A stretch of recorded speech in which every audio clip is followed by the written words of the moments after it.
नमस्कार साथियों, मैं हरीश खंडवाल मनखी आप सभी का मनखी के कलम यूट्यूब चैनल पर हार्दिक स्वागत अभिनंदन करता हूं। साथियों, जैसा कि हम पिछले वीडियो में ग्रामीण इतिहास की जानकारी आप तक पहुंचाने का प्रयास कर रहे हैं।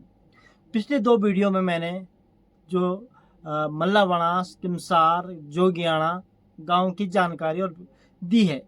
आज हम उसी क्षेत्र का एक और अन्य गांव की जानकारी देने जा रहे हैं, जिसकी खासियत यह है कि कभी वह गांव उसी से थोड़ा आगे बसा हुआ था और 100 साल बाद थोड़ी दूसरी जगह पे जाके बस गया। ऐसा क्यों हुआ, उसके पीछे क्या कारण रहे हैं, आज की वीडियो में हम आप तक पहुंचाने का प्रयास करेंगे।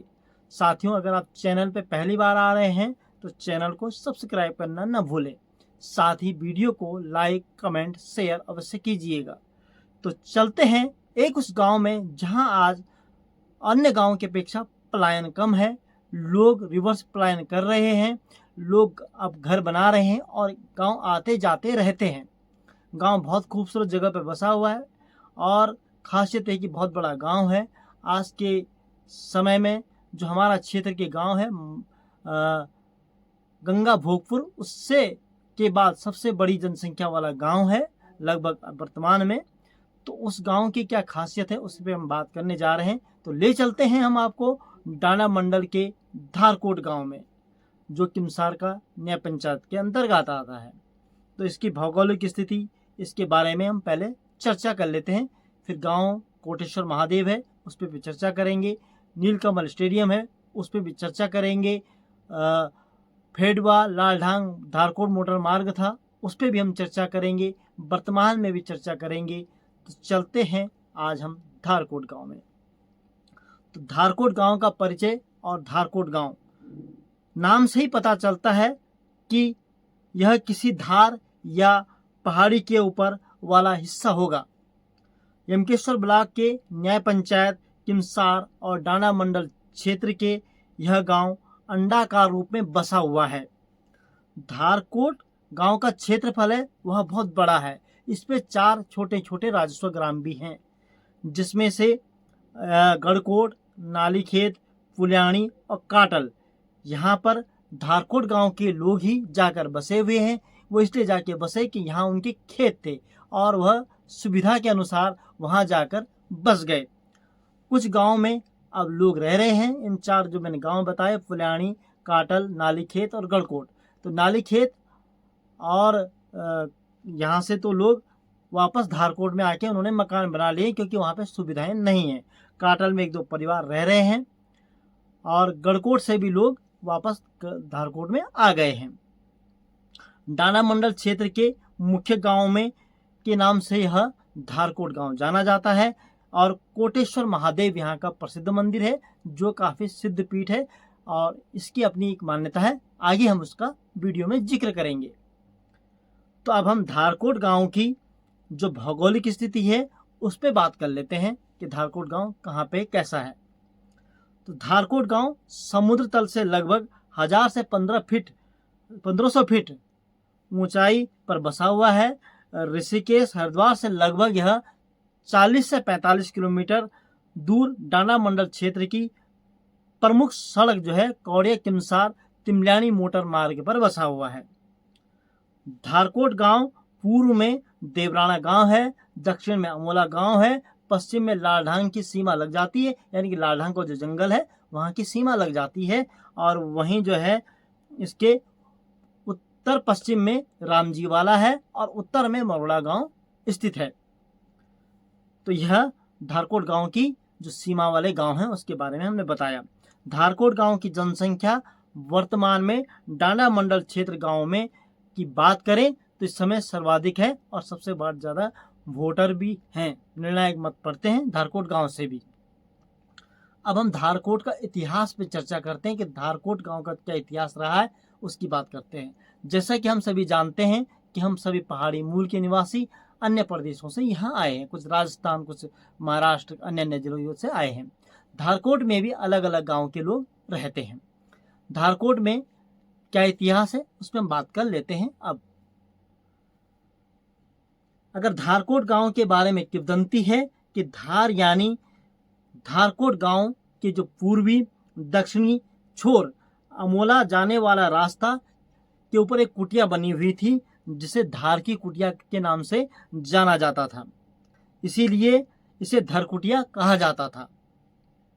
वहीं कुछ लोगों का मानना है कि यह गांव धार में यानी ऊंचाई पर बसा हुआ है, इसलिए इसका नाम धारकोट पड़ा। धारकोट गांव के जो तत्कालीन जब हमने इसकी जानकारी ली थी, जब हमने इतिहास लिखा था, तब उस समय महिदर प्रसाद शर्मा जी, महिदर प्रसाद मारवाड़ी जी वहाँ पे थे। तब उन्होंने बताया था, उनके अनुसार कि मारवाड़ी जी ने बताया कि धारकोट गांव वर्तमान में जिस स्थान पर बसा है वहाँ पर पहले खेती होती थी। पहले यह गांव जहां पर मंदिर बना है उसके पूर्वी द्वार यानी देवराना की साइड में जो दिखता है, देवराना के सामने जो धार दिखती है, वहां पर बसा हुआ था।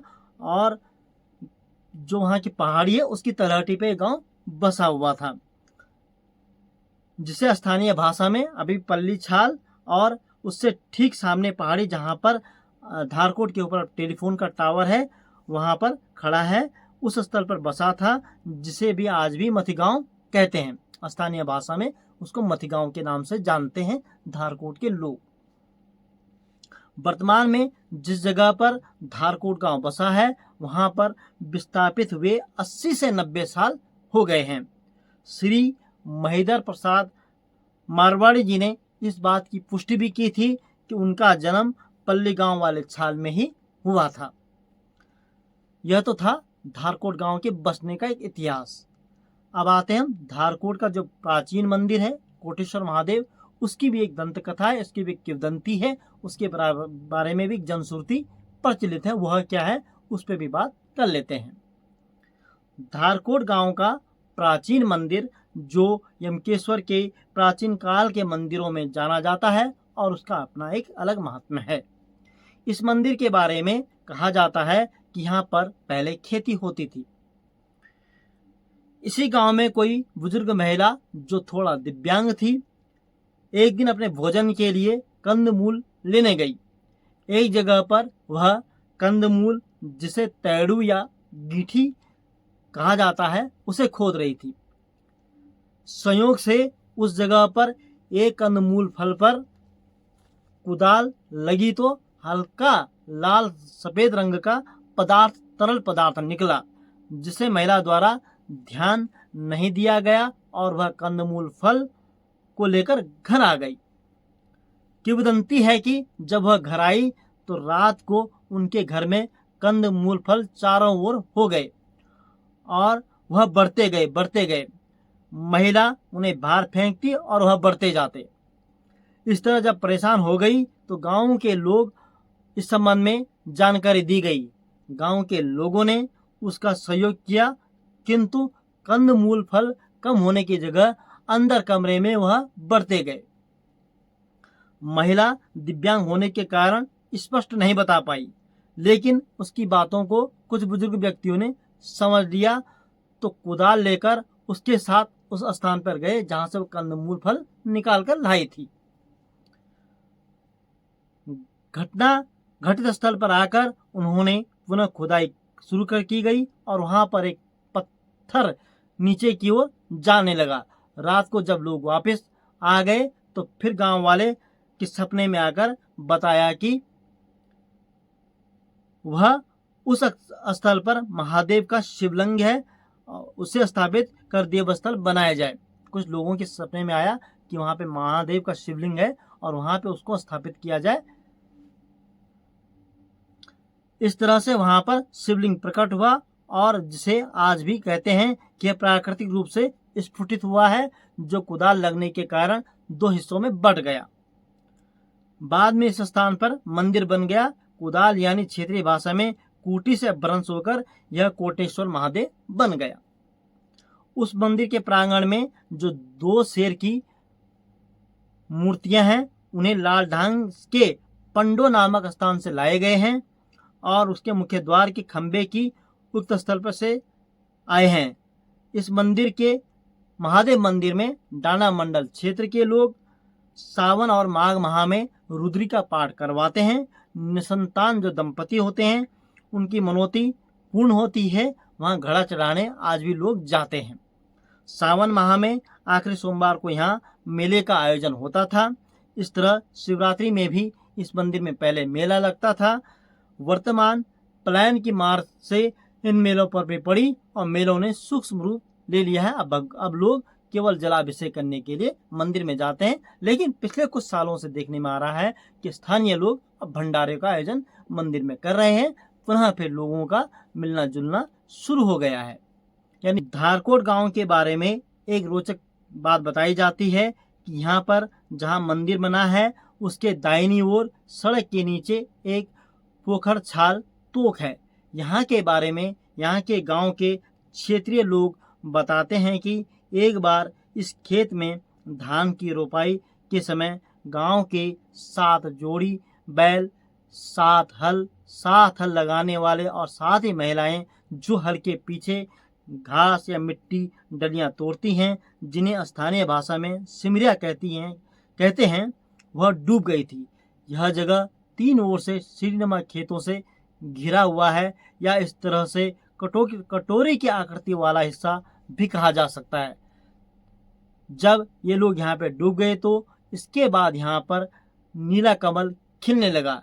इस क्षेत्र में पानी रुकने के कारण यहाँ पर तालाब बन गया और बहुत सालों तक यहाँ नीला कमल खिलता था। इस जगह पर उस घटना के बाद हल लगाने पर प्रतिबंध लगा दिया गया। उस तालाब वाले क्षेत्र को छोड़कर उसके चारों ओर खेती होती थी।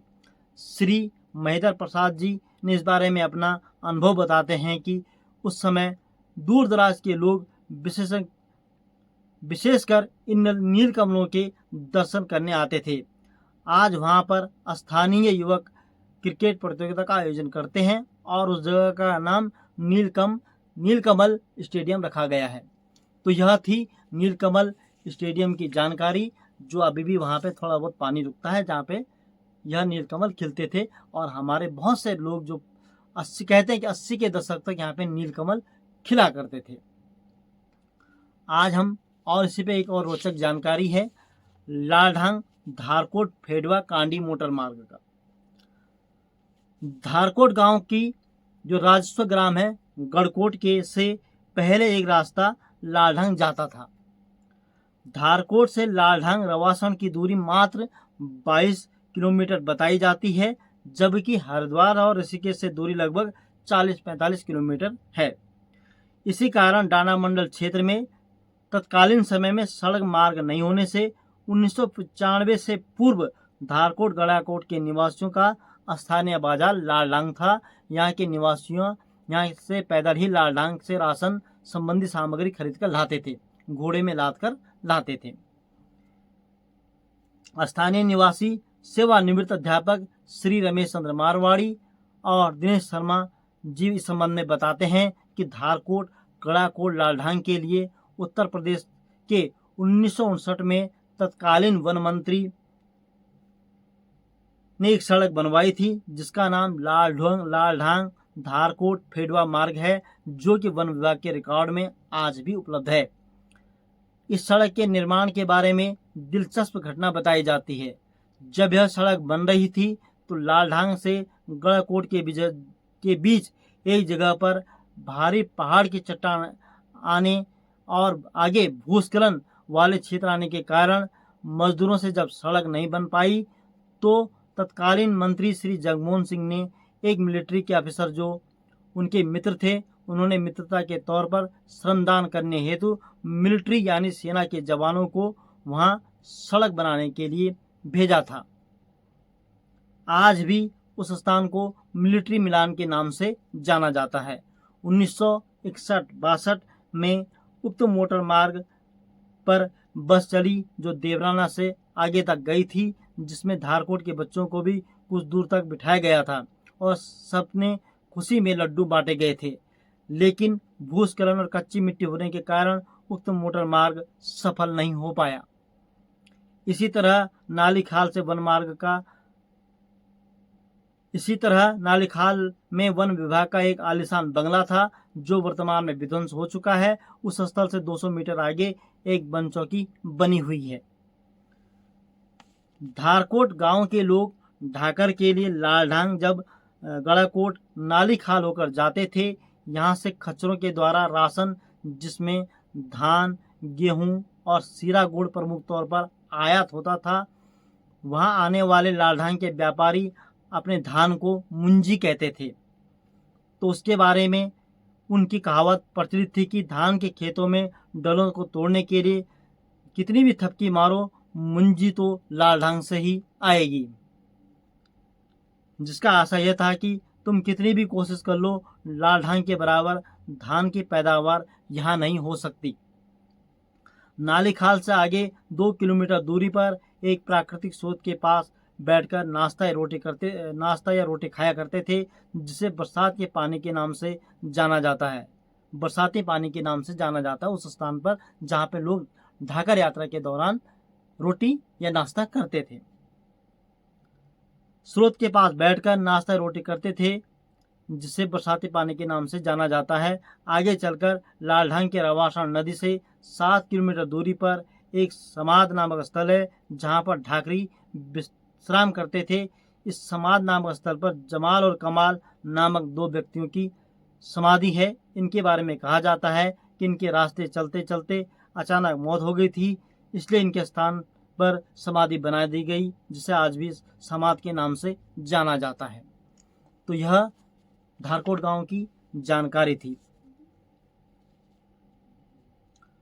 धारकोट और उसके राजस्व ग्रामवासियों का क्षेत्रफल देवता या वन देवता भी ब्यूराल है, जिसका प्रतीक नाली खाल से वन चौकी के पास एक छोटा सा मंदिर बनाकर रखा गया है। आज भी लोग जंगल जाते समय ब्यूराल देवता का स्मरण करते हैं।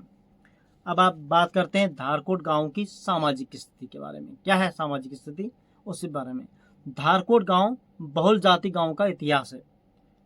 यहाँ मारवाड़ी जाति के लोग जो राजस्थान से आए हुए हैं और संपूर्ण यमकेश्वर और गंगा सलान की 8 पट्टियों में कहीं भी मारवाड़ी जाति के लोग निवास नहीं करते हैं, जिससे स्पष्ट होता है कि यह लोग सीधे राजस्थान मारवाड़ से चलकर धारकोट आकर बस गए थे। यहाँ इनकी वर्तमान में 8वीं पीढ़ी चल रही है। धारकोट से मारवाड़ी जाति के कुछ परिवार आज भी मारवाड़ी लिखते हैं और कुछ लोग अब शर्मा लिखने लग गए हैं। इसी प्रकार बगड़वाल बिष्ट जो मूल रूप से मल्लाबड़ा से गए हैं, और इसी तरह कपोला बिष्ट कपोल से पट्टी से आए हैं। नेगी जाति के लोग भी यहाँ निवास करते हैं। इनके मूल निवास के संबंध में स्पष्ट जानकारी अभी तक नहीं मिल पाई है। इसी तरह से रावत जो रवाल रावत कहते हैं, जिनको जाति के लोग भी यहाँ रहते हैं। इसके अतिरिक्त उड्डा के परंदियाल जोशी जाति का एक परिवार यहाँ रहता था, जिनका वंश आगे नहीं बढ़ पाया। अब उनके निवास पर उनके पोते यानी कोठियाल जाति के लोग मूल रूप से पौड़ी के हैं, अपने ननिहाल में निवास करते हैं। एक परिवार धमांदा मूल गांव का है जो पयाल जाति का है, वह भी अपने ननिहाल में रहते हैं। वर्तमान में एक परिवार कुकरेती जाति का है जो कुड़किंदा के मूल निवासी हैं। इस क्षेत्र में लोगों का प्राथमिक उपचार करने के कारण उनको डॉक्टर कुकरेती के नाम से जाना जाता है। वर्तमान में उन्होंने अपना निवास स्थान धारकोट में ही बना दिया है। इसके साथ ही वहाँ पे एक जाति कंडवाल जाति के लोग भी वहाँ पे एक मकान बना हुआ है। गढ़कोट राजस्व ग्राम में एक परिवार रतोड़ी जाति जो दुगड्डा या के डाना मंडी से क्षेत्र से आए थे, वहाँ रहते थे, लेकिन अब वह गढ़कोट से अन्य मैदानी क्षेत्रों में बस गए हैं। इसी तरह रामजी वाला मूल के कंडवाल परिवार भी यहाँ निवास करते थे, वह भी मैदानी क्षेत्रों में निवासरत हो गए हैं। गड़ाकोट में राणा जाति के लोग भी निवास करते थे, लेकिन वह भी अब वहाँ नहीं रहते हैं, वह भी अन्य क्षेत्रों में चले गए हैं। वर्तमान में गड़ाकोट जो राजस्व ग्राम पूरी तरह से पलायन हो गया है। कुछ बाहर बस गए हैं और कुछ निवासियों ने धारकोट में ही अपना निवास बना लिया है। धारकोट के कोटेश्वर महादेव के पुजारी गिरि जाति के लोग हैं, क्योंकि गिरि जाति के लोग ही मूलतः उत्तराखंड के शिवालयों में महंत होते हैं। यहाँ पूर्व महंत स्वर्गीय पूर्णचंद गिरि को इसकी देखरेख और पूजा पाठ करने का अधिकार दिया गया था। अब उनके बेटे यहाँ पर कार्यभार संभाल रहे हैं, अतः यहाँ गिरि जाति के लोग भी निवास करते हैं। धारकोट में कुछ अनुसूचित जाति के लोग आज भी निवास करते हैं, जो ढोल वादन, राजमिस्त्री और अन्य हस्तशिल्प कला में बहुत निपुण हैं। वर्तमान में इन लोगों ने भी अपना पैतृक स्वरोजगार छोड़ दिया और अन्य शहरों में वह भी जाकर रोजगार कर रहे हैं।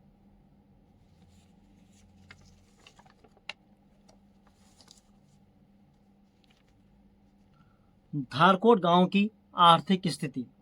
धारकोट गांव में पदमचारी जो रही है वह बगडवाल बिष्ट और कुछ मारवाड़ी जाति के पास थी। मारवाड़ी जाति के पदमचारी के अंतर्गत धारकोट का राजस्व ग्राम पुल्याणी और फलेंडा दिया गया था। यहाँ पर राजस्व कर के रूप में 52 रुपये ब्रिटिश कमिश्नर के पास जमा होते थे।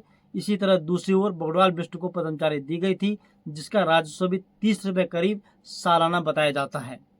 धारकोट के बगडवाल बिष्ट जाति होने और मरोड़ा रामजी वाला या मेदिनीपुरी तक मल्ला बनास के थोकदारों की जमीन होने से इस बात का प्रमाण लगाया जाता है कि मेदिनीपुरी का मंदिर जो मरोड़ा गांव की इष्ट देवी है उस स्थल तक मल्ला बनास की थोकदारी में था, जो बीच में धारकोट गांव की जमीन आ गई है। इधर रामजी वाला रहकर की सीमा धारकोट तक है और बगडवाल बिष्ट की पदमचारी दिया जाना एवं ब्राह्मण जाति को दिया जाना इस बात का प्रमाण देती है कि यहाँ भी मल्ला बनास की थोकदारी रही होगी, लेकिन इसके स्पष्ट प्रमाण लिखित में आज ही मौजूद नहीं है। धारकोट गांव के प्रमुख तोक। अगर हम धारकोट गांव के जो प्रमुख तोक हैं उनके बारे में बात करें तो पूर्व प्रधान श्री जगमोहन सिंह रावत जी ने बताया कि धारकोट के प्रमुख तोक जिनमें लठोकी, रामी, सामीडांड, पोखर छाल, बग्यूंद, चूड़ा काटल, कोटली, बड़ा ब्याड़ख्यात, हरसू, बाड़ियों, तोक, पल्ली छाल, मत्थी गांव आदि प्रमुख क्षेत्र हैं जहां धारकोट गांव के लोगों के खेत हैं, जहां से पूर्व से राजस्व आता था। वर्तमान में गांव के आसपास के क्षेत्र में ही खेती होती है। धारकोट गांव में भी धान, झंगोरा, मंडुवा, तिलहनी फसल, उड़द, गहत, गेहूं, जौ आदि सभी फसलें होती हैं। धारकोट गांव की अब वर्तमान स्थिति की बात करें तो धारकोट गांव में पलायन वैसे हो गया है, लेकिन टाना मंडल क्षेत्र के पलायन की दृष्टि से देखा जाए तो अन्य गांवों की अपेक्षा यहाँ बहुत कम पलायन हुआ है। शिक्षा की दृष्टि की बात की जाए तो 1960-61 में यहाँ प्राइमरी पाठशाला जो मंदिर के प्रांगण में है बनी है, वहाँ पर आज भी 20 से 25 विद्यार्थी शिक्षा ग्रहण कर रहे हैं। इसी तरह नज़दीकी जूनियर कन्या विद्यालय रामजी वाला और हाई स्कूल अमोला एवं इंटरमीडिएट किमसार गांव में है।